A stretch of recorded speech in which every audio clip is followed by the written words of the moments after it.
மயிலாடுதுறை மக்களவைத் தொகுதியில் இந்தியா கூட்டணி சார்பில் போட்டியிடும் காங்கிரஸ் கட்சி வேட்பாளர் சுதாவை ஆதரித்து மணல்மேடு அருகே பட்டவர்த்தி பகுதியில் மூவேந்தர் முன்னேற்றக் கழக நிறுவன தலைவர் ஸ்ரீதர் வாண்டையார் பிரச்சாரம் மேற்கொண்டார். அப்போது பேசிய அவர், அதிமுக ஆட்சியில் இடஒதுக்கீடு கேட்டு கிடைக்கவில்லை, பாஜக அரசும் சாதிவாரி கணக்கெடுப்பு நடத்த மறுக்கிறது என்றும், திமுக அரசு நம்முடைய கோரிக்கைகளை ஏற்று சாதி வாரியாக கணக்கெடுத்து நமது சமுதாயத்தினருக்கு இடஒதுக்கீடு பெற்றுத் தருவோம் என தேர்தல் அறிக்கையில் தெரிவித்ததால் கூட்டணி அமைத்ததாகவும், அதனால் அதிமுகவிற்கு வாக்களித்தாலும் பாஜகவிற்கு வாக்களித்ததற்கு சமம் எனவும் கூறினார். நீண்ட நாட்களாக இடஒதுக்கீடு கேட்கின்றோம். இடஒதுக்கீடு இல்லாத ஒரு சமுதாயமாக நாம் இருக்கின்றோம். இந்த நிலைமை மாற வேண்டும். நமக்கு இடஒதுக்கீடு வேண்டும். நம்முடைய பிள்ளைகள் எல்லாம் இடஒதுக்கீடுல படித்துவிட்டு நல்ல வாழ்க்கையில உயர்ந்த இடத்துக்கு செல்ல வேண்டும். அரசு பதவியிலே சிறந்த முறையிலே பணியாற்றுவதற்கு அவர்களுக்கு வேலை வாய்ப்பு கிடைக்க வேண்டும் என்பதற்காக நாம் எல்லாம் போராடி வந்தோம். அந்த வகையில் நம்முடைய வேண்டுகோளை விட்டு திராவிட முன்னேற்ற கழகத்துடைய தலைவர் தளபதி ஸ்டாலின் அவர்களுடைய தேர்தல் அறிக்கையிலே நம்முடைய நீண்ட நாள் கோரிக்கை இடஒதுக்கீடு வழங்க வேண்டும் என்று சொல்லி தாகம் வரை உண்ணாவிரதம் இருந்தேன். 72 மணி நேரம் இருந்த போது வைத்திலிங்கம் போன்ற அண்ணா திராவிட முன்னேற்ற கழக அமைச்சர்கள் வரையை தந்து உங்களுடைய கோரிக்கையை நான் பேசி முடிக்கின்றோம், நீங்கள் உண்ணாவிரதம் இருக்க வேண்டாம் என்று தடுத்தார்கள். சரி, அதற்கு பிறகு ஆட்சியில் இருந்து அண்ணா திமுக நமக்கு எதுவும் செய்யவில்லை, நம்முடைய இடஒதுக்கீடுக்கு உதவவில்லை. ஆனால் திராவிட முன்னேற்ற கழகத்திலே ஒவ்வொரு தேர்தல் பிரச்சார கூட்டத்திலையும் தமிழகத்துடைய முதலமைச்சர் தெரிவிக்கின்றார், நம்முடைய தளபதி ஸ்டாலின் அவர்கள் ஒவ்வொரு கூட்டத்திலையும் சொல்லுகின்றார், பல்வேறு தேர்தல் அறிக்கையை நாங்கள் அறிவித்திருக்கின்றோம், வாக்குறுதி அளித்திருக்கின்றோம்.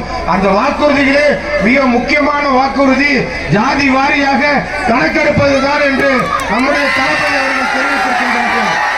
மக்களுக்கு நம்முடைய விளைபொருளுக்கு சரியான விலை கிடைக்காமல் இருக்கின்றது. நாம் சாகுபடி செய்து போன ஆண்டு விட்ட காசை இந்த ஆண்டு எடுத்தலாம், இந்த ஆண்டு விட்டதை அடுத்த ஆண்டு விடலாம் என்று அவதிப்பட்டு இருக்கின்றோம். நமக்கு என்ன சாகுபடி செலவு ஆகின்றதோ, ஒரு ஏக்கருக்கு என்ன சாகுபடி செலவு ஆகின்றதோ அந்த தொகையும் சேர்த்து அதோடு 50% ஒரு லாபத்தை வைத்து நம்முடைய விளைபொருளை அவர்கள் அரசு கொள்முதல் செய்வதாக உறுதியளித்திருக்கின்றார்கள், வாக்குறுதி கொடுத்திருக்கின்றார்கள், அப்படி செய்வதாக சொல்லுகின்றார்கள். அங்கே மத்திய ஆட்சியில் இருக்கக்கூடிய பிஜேபி என்ன செய்தார்கள்? 14 லட்சம் கோடி கடனை பெரிய கார்ப்பரேட் முதலாளிகளுடைய கடனை தள்ளுபடி செய்கின்றார்கள். அவருடைய மகனுக்கு திருமணம் செய்கின்றார், 1000 கோடியில திருமணம் செய்கின்றார். நம்மளாம் 5 லட்சம் 10 லட்சத்துக்கு கல்யாணம் பண்றதுக்கு தடுமாறி கொண்டிருக்கின்றோம். ஆனால் நம்முடைய விவசாய பெருங்குடி மக்களுடைய கடனை தள்ளுபடி செய்ய மறுக்கின்றார்கள், மாணவ செல்வங்களுடைய கடனை தள்ளுபடி செய்ய மறுக்கின்றார்கள். அங்கே இருக்கக்கூடிய பிஜேபி ஜாதி வாரி கணக்கெடுக்க முடியாது என்று சொல்லுகின்றார். ஆனால் இங்கே தேர்தலில் நிற்கின்ற பாட்டாளி மக்கள் கட்சியினுடைய மாம்பழம் சின்னத்தில் நிற்கக்கூடியவர்கள் அங்கே இடஒதுக்கீடு ஜாதி வாரி கணக்கெடுப்பு இல்லை என்று சொல்லுகின்றார்கள். அப்படி என்றால் என்ன அர்த்தம்?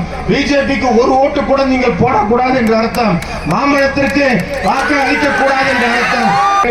உண்ணாவிரதம் இருந்த போது சொன்னார்கள், உங்களுக்கு நாங்கள் ஜாதி வாரி கணக்கெடுப்பேன் என்று சொன்னார் வைத்திலிங்கம்.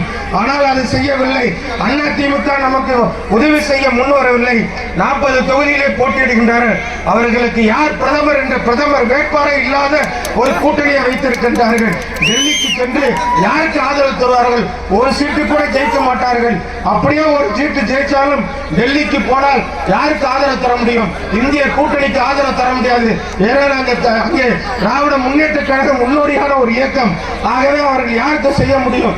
பிஜேபிக்கு தான் வாக்களிப்பார்கள். அண்ணா திமுக ஓட்டு போட்டால், இரட்டை இலை சின்னத்தில் நீங்கள் ஓட்டு போட்டால் அது மறைமுகமாக பாரதிய ஜனதா